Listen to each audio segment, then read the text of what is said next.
Ee, 7 yaşından beri bu mesleğin içerisindeyim.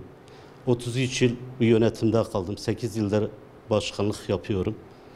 Pandemi berberleri gayet etkiledi. 51 gün dükkanlarımız kapandı.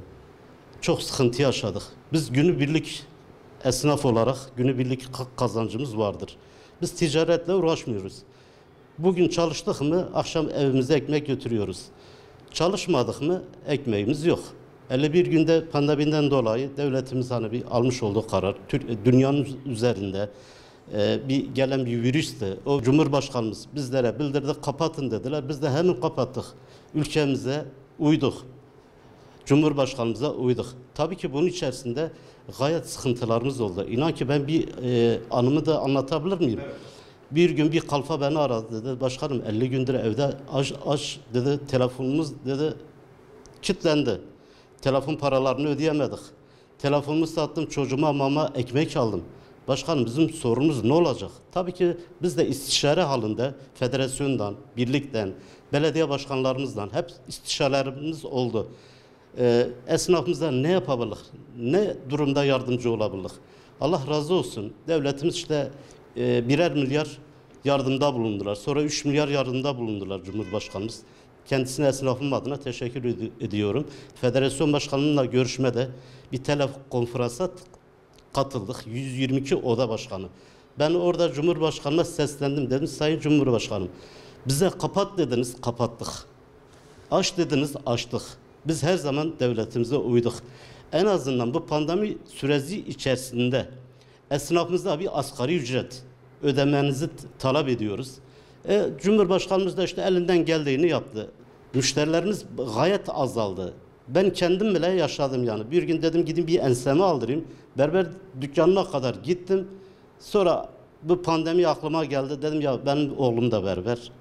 Aynı zamanda baba mesleği. Yapmıyor tabii ki. Dedim oğluma telefon açtım. Dedim oğlum gel hele ben bir tıraş yap.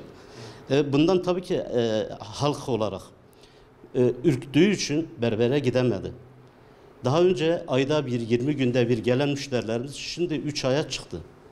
Daha önceleri sakal tıraşı her hafta vardı. Adamlar sakal tıraşından geri kaçmaya başladılar. Buna gelelim. Benim esnafım, inan ki ben genlerin kefiliyim. Urfa'da hijyene gayet uyuyorlar.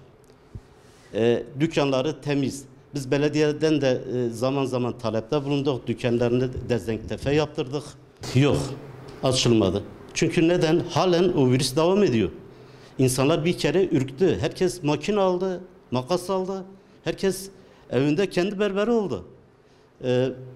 Bu yüzden işlerimiz diyebilirim %50'si gitti. %50'si gitti. Ben burada da halkıma sesleniyorum. Arkadaşlar inan ki berber dükkanı bir hastaneden daha çok temiz. Çünkü benim esnafım tek kullanımlı havlu kullanıyor. Tek kullanımlı saç kesim önlüğü kullanıyor. Tek kullanımlı ustalarımız var. Eldiven var, maske var. Yani biz devamlı dükkanlarımızda dezenfekte de yapıyoruz. Şimdi birinci sınıfa gelince birinci sınıf saç sakal yıkama 50 lira. Geçen seneki fiyatımız. Geçen sene 19 Şubat'ta biz bu tarifeyi aldık. Bunun üzerine kullandığımız kozmetik ürünleri %150'lere çıkan oldu. %50'lere geçen oldu. Kolonyasından tut, parfümünden tut, tamam, sabundan, kolonyasından hani bayağı bizim sektörde bayağı bir şey var. Bunlar hepsi %50'lerin üstüne çıktı. Biz halen fiyatımızı aynı fiyatta tutuyoruz. Tabii ki bunun içinde mağdur olan kardeşlerimiz de var. Biz sırf yani müşteriyi kaybetmemek için bu fiyatı bu tabanda tuttuk ki yine işimize devam edelim. Saç takal 50 lira. Birinci sınıf. İkinci sınıf saç takal 40 lira. Saç 35 lira yalnız saç kesimi. Sakal tıraşı 25 lira. Saç yıkama 20 lira.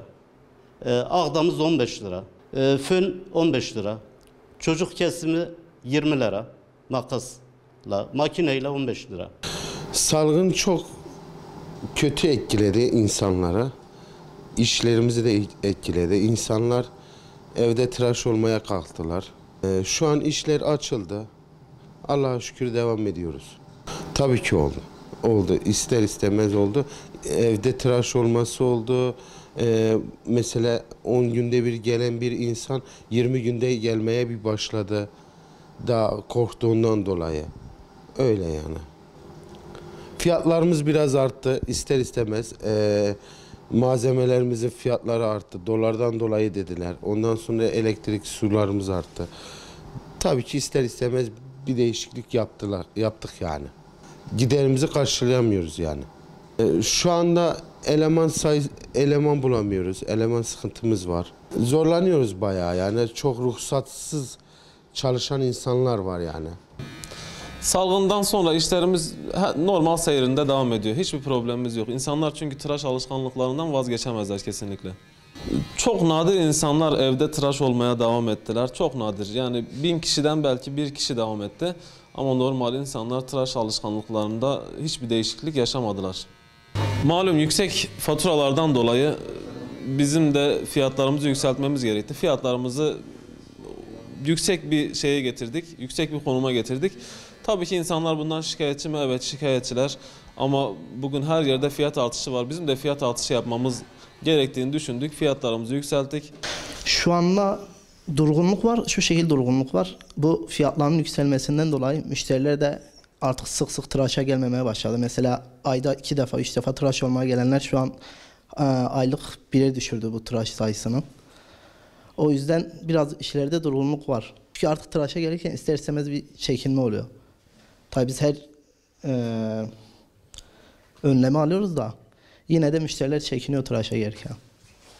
Güncel fiyat şu an yüksek. Hem bizim dükkanın kirasından, gelen elektrik faturasından ve fırsatçıların malzemelere yaptığı fiyat artışından dolayı fiyatlarımız da yükseldi bayağı. O yüzden tabii müşteriler de buna tepkili de bizim de yapabileceğimiz bir şey yok. Çünkü elektrik faturası dükkan kirası kadar falan geliyor. Malzemeler öylesine mesela yüksek fiyatları. Öyle, o yüzden fiyat artışı var tabii. Son olarak bu şekilde devam ederse esnaf zaten zor durumda şu an. Elektrik faturası bir kira kadar geliyor zaten. O yüzden gider de çok olmaya başladığından dolayı bu sefer müşterileri de etkiliyor bu durum. O yüzden herkesin işi durgun şu an.